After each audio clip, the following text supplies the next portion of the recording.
Akashvani Imphal ngangbam nganthoi na pau pajari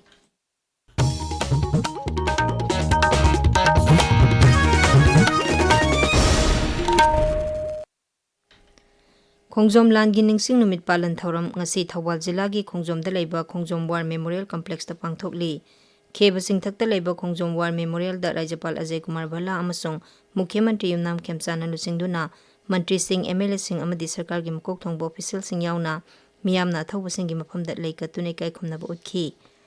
Khongjom Turel da Rajapal amadi Mukhyamantri na lusingduna tarpan katlaba matungda mafam aduda pangthokpa ningsing thawram da Rajapal Ajay Kumar Bhala na hai Masigi numit asi athauba singna maribak ki damak mathauna leina thawai kathokiba adu ningsingba khakta natana makoina utlamba amata oibagi saktam kathokpa amasung maribak nungsiba adu aikoina khudung induna satpa mathau tai lamdam asi tongan tongan ba phurup singna khunda minarabasu amana amagi nat amasung chatnabi bu ikai khumnaduna punna hingminari maribak ningba haibasi sinda khakta natana masana tauba thabakta su utkadabani Thauramadu wangangbada Mukhyamantri Yumnam Khemchana hai Layoi khraba ipai pu singna lamdam asibu ngak senduna thambiram bana ngasi aikoina sauthokjana hinglibani Khongjom landa thawai thakhiba athauba singna makhoigi punsi ka thokhiba aduna ngasi Manipur gi saktam asi punna leiribani Sri Khemchana makhatana hai tronglawbi gi thaudok adu sarkar na lumna lawi imung manunggi awabada saruk yabaga loinana thaudok aduga mari lenana semkhiba JSC ga sarkar ga leptana wari sari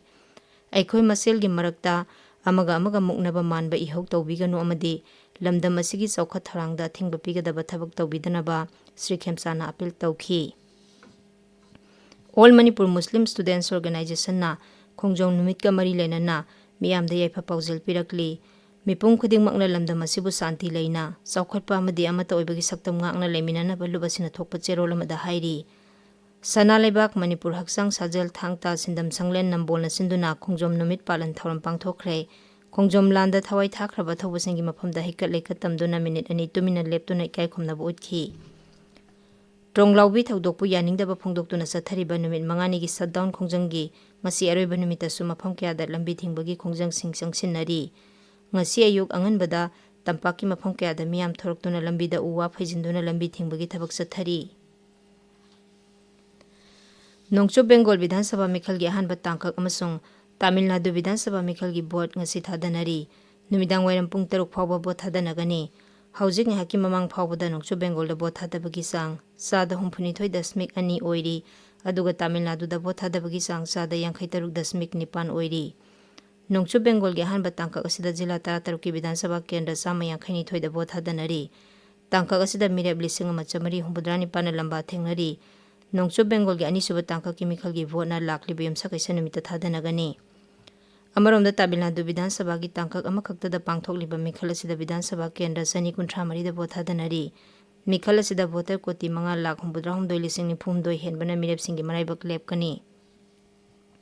Nongcho Bengal gi Vidhan Sabha mikhal gi anisuba tangka ki vote khombagi thabak haure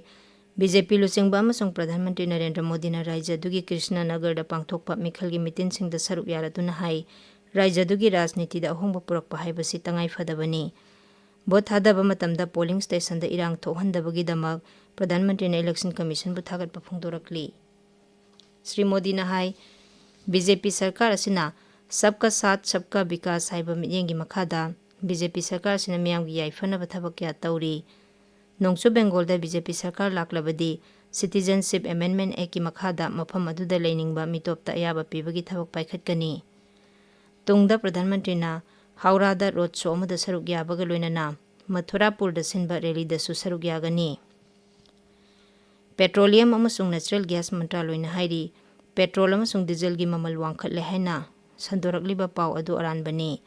Sarkar na thawgi mamal hengetpagi wafam leite asigumba aranba paw asina miyamda nungnangba pokhalle. Mantraloy na hai hawkiba sahi mari asida leba asida petrol amasung diesel gi mamal da hengetpa leitri. CBSE na lawba sahi asigi class 10 parikya gi anisuba tangkak mathang thagi 15 da pangthokani parikya asi masa na phangkiba mark hengathaningba mahiroisingna thaba yagani science maths social science amasung lol gi subject sing da pass tawkhraba mahiroisingna makoina phangkiba mark hengatnaba parikya asi thabagi ayaba pigani parikya anirak thaba yabagi ayaba si national education policy 2020 ga iroina na chatpani pauloi jare